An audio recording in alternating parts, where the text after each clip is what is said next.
Welcome back, everyone. It is the Rise Shine on Salvation Television. It's now time for the front burner segment of the show. And this morning, we'll be looking at a very vital business topic. It is competitive strategy in business. Of course, we're in a world where we have very serious competition in the market, in the business world. So how do we strategize to remain in business? Those are the issues we're talking about this morning on the show. And joining us now is a business consultant. His name is Emeka Nobis. He's been here on several occasions to talk about business matters, and he's here again. Good morning to you. Good morning. Good morning. So how was your weekend? Fine.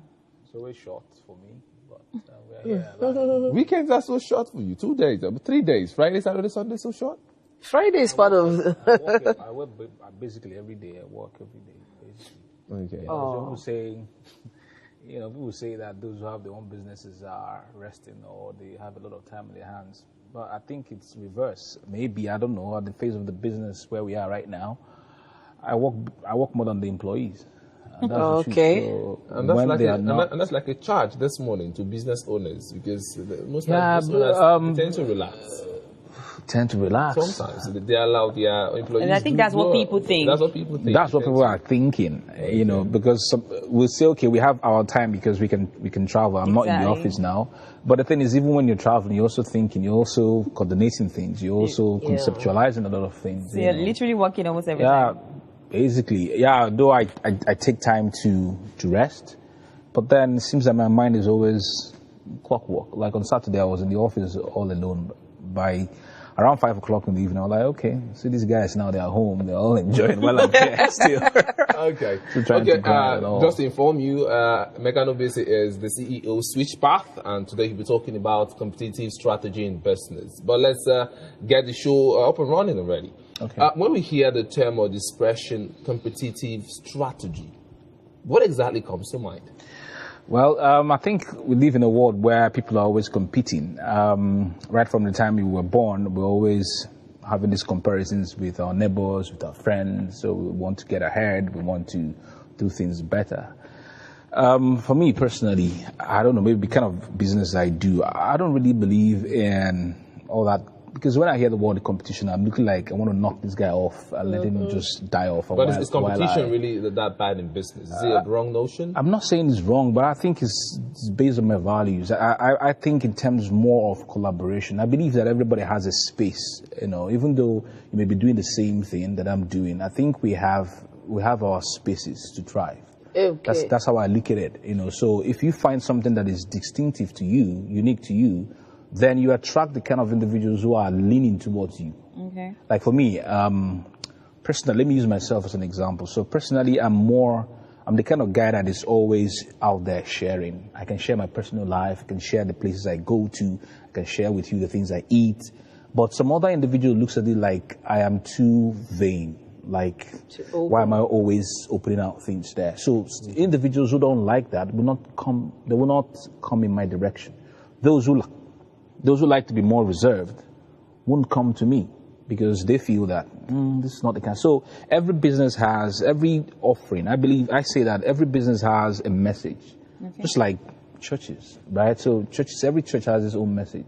So you think about these people are predominantly talking about holiness, salvation. So if I am not moved to certain expressions, I won't go to certain places to go and worship, right? Yeah. So it's the same thing. Every business has its own core message that they are sharing. So if you want to stand out distinctively, that core message which you're sharing, which is embedded in your products and your services, the story, the brand story, is what you have to consistently share out there in the public, consistently, even on a daily basis. And as you do that, you tend to attract people who are wowed by what you do in your business, what you sell as products, and then they come in your direction. So every business has a way they stand out in the marketplace.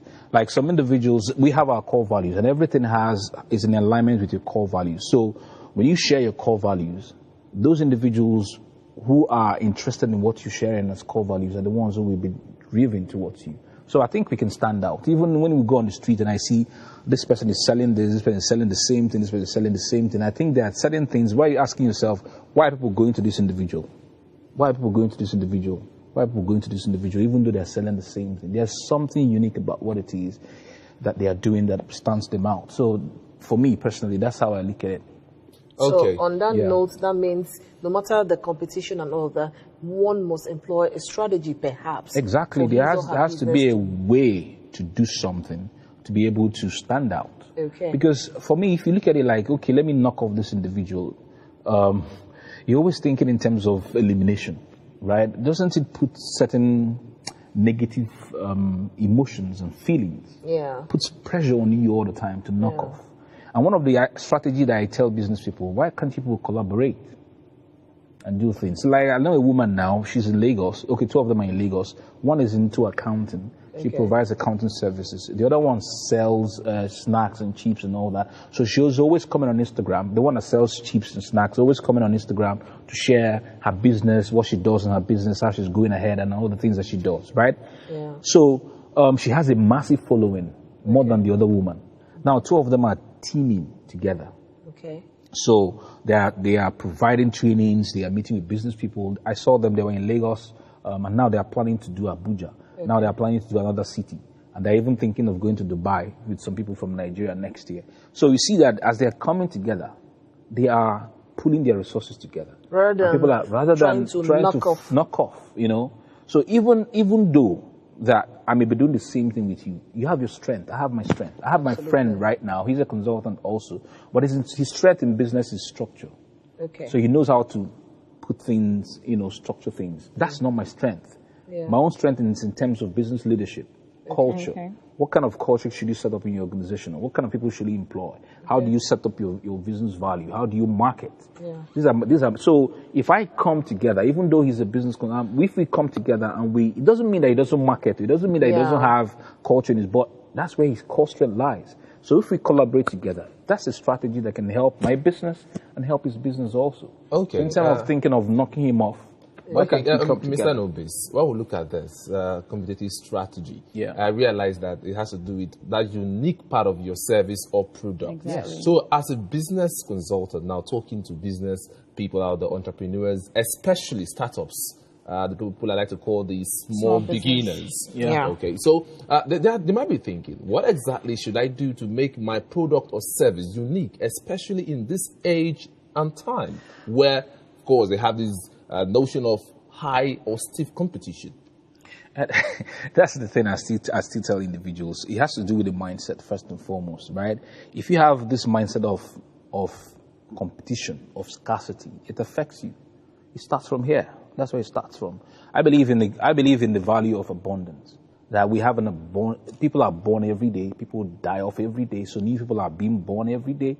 That will look at all the things that we're offering as business people and want to patronize us, right? So if you think from the perspective of abundance, knowing that there are individuals who need what you have to offer, then that's the starting point for me. Then secondly, you have to think about, when you talk about uniqueness, as I said, there's everything, even if we are creating the same product, there's a way we offer it in the marketplace that differentiates me from the other individual. There's so many factors. There could be issue of, okay, let's take schools as an example. So there's so many schools, but there's something that differentiates one school from the other. It could be proximity. So the school could be in the estate where people who are in the estate can approach. It could be in terms of pricing, right? So what we are selling is cheaper than what other schools, our fees are cheaper than what other schools are offering. It could be in terms of prestige, right? So people want to compete. When I say, okay, my son is in that school, my daughter is in that school, it's prestige. It could also be in terms of morals, our values. So we come to church, school every day, and our kids must pray.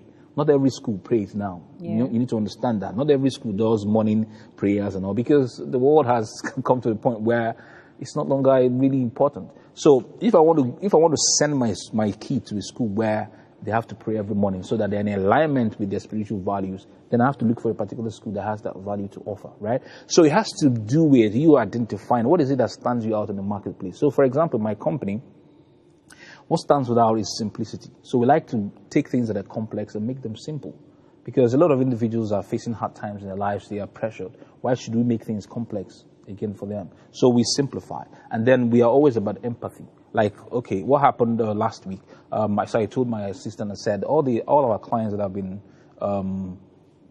been patronizing us, can you reach out to them and ask them, okay, what key problems do they have right now that they think that we can deal with? And they sent out messages. And I said, write their numbers down. I'm going to call them myself. Do not pick the phone. And the first lady I called on the phone, I said, my name is Emeka Nobis. I'm the CEO of Social Partners. I'm calling. You could hear her voice. She felt like screaming. So like, wow. You know, because all the while she's been dealing with my assistant and not me directly. So I could hear her voice on the phone. I don't know whether to scream right now. I said, don't scream. This is me calling you directly. And we spent 15 minutes on the phone. I didn't charge her for that. What do you think that has done for me? Emotional connection, emotional bonding. Yeah. Do you think that she'll be thinking about another company again? No. So there's always a way. That's the strategy. Exactly. There's always a way to do these things. And I tell business people, you have to think outside of the box. Not all the things that you learn. Sometimes try out something that you have never thought could work, and just see how it works. See how it works, right? Just try it out. Then the third thing I tell people when it comes to strategy is that right now in the world where we are, attraction is a currency. Yeah. You must do everything to brute yourself in the faces of people. For me, it's an addiction on a daily basis to expose our company and our brand to at least 5 new people on a daily basis. Okay. At least 5 new people. So take, for example, my wife also runs her own business.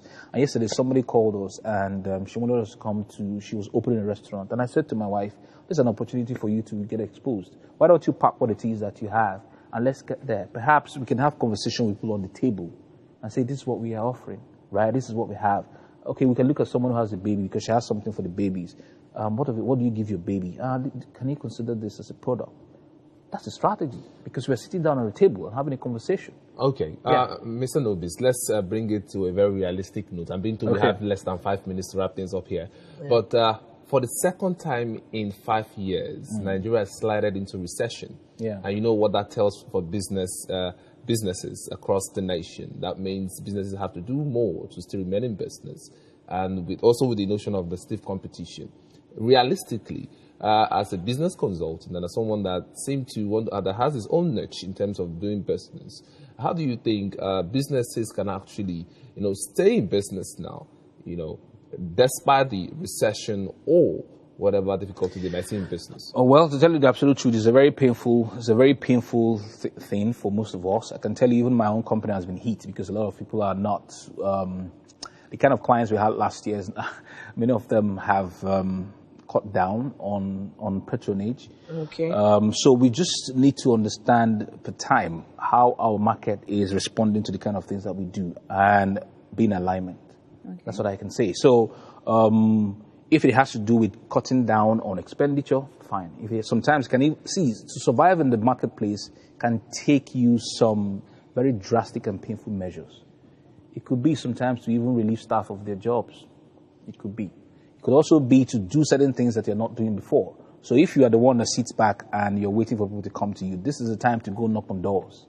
Okay. So leave your market, leave your shop or leave whatever it is you have, step out there on the street and be like a madman and just be crazy. Knock on doors, put things in people's faces, be the guerrilla warfare. That's why I look at it. Oh. So guerrilla warfare has no tactics. Shoot anything you like. That's what I'm saying. In the bush, be just crazy, and just keep pushing. Okay, now Emeka, I know some business owners that maybe they actually do strategize. They are competitive while they strategize, but they do not even know when they have achieved their aim. So when does a firm have a competitive advantage over its rivals? And what do you mean that? I don't understand what you mean by don't know when. Yes, because most times they could actually be competing strategically, but they don't know when they have gotten a result. Yeah, but for you, if you're in business, you need to understand your baselines. What I mean by baselines is that what should you see as a result to tell you that you're in business? Okay. Like, for example, if you say this year we need to make 15 million, for example, in profits, when you removed your taxes and you removed expenditure, if you don't make that this year, that means you didn't achieve your goal. So there has to be, for every stage of the business, there has to be guidelines, objectives, goals that must be met.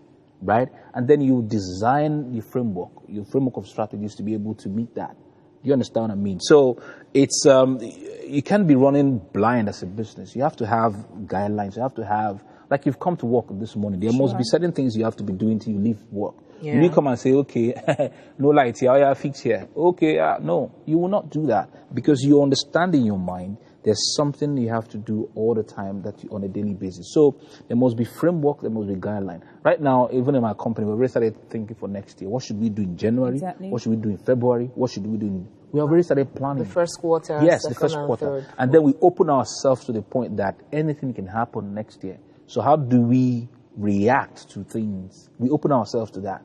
So we start to think futuristically.